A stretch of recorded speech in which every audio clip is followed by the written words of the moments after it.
Hey hi everyone, good morning and again welcome back to my new mini vlog. তো আজ একদম সকাল সকাল উঠে আগে স্নানটা সেরে নিয়েছিলাম, দেন স্কিন কেয়ার করে আমি পুরো রেডি। তো এবার যাব ফুল তুলতে। আর দেখো আজ আমাদের কাছে প্রচুর ফুল ধরেছে। এক ঝুড়ি ভর্তি ফুল তোলার পরেও না গাছে এতগুলো ফুল বেঁচে গেছিলো।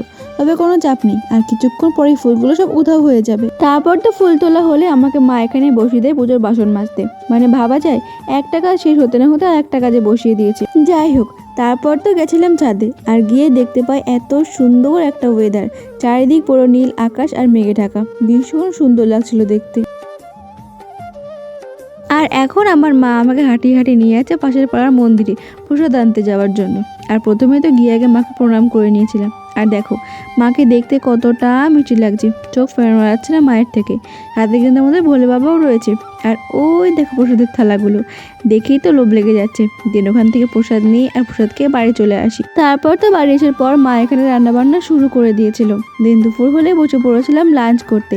আর আজকে লাঞ্চে হয়েছিল মোচার ঘন্ট, মোচা দিয়ে একটা চপ করেছিল মা, আর ছিল বড় বড় ছোলা দিয়ে আলু দিয়ে একটা তরকারি। তারপর তো দুপুরে খাওয়া দাওয়ার পর মা দিয়েছিল সোনপাপড়িগুলো, এগুলো খেতে না ভীষণ ভালো লাগে আমার।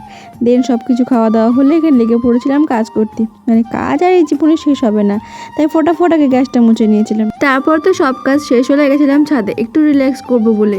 কিন্তু আমার কপাল দেখো, ছাদে গিয়ে দেখতে পাই আমার এই ছোট্ট গাছ বাগানের গাছগুলো প্রায় মরেই যাচ্ছে, জল না পেয়ে আর বিনা যত্নে। আর তাই অগত্যাই বলো আর বাধ্য হয়ে বলো, সমস্ত রিল্যাক্স করা বাদ দিয়ে এখন আমাকে করতে হচ্ছিল এই গাছগুলোর দেখভাল। তবে যাই বলো আর তাই বলো, সমস্ত কাজের মধ্যে আমার এই একটা মাত্র কাজ, যেটা করলে আমার মাইন্ডটা পুরো ফ্রেশ আর রিল্যাক্স হয়ে যায়।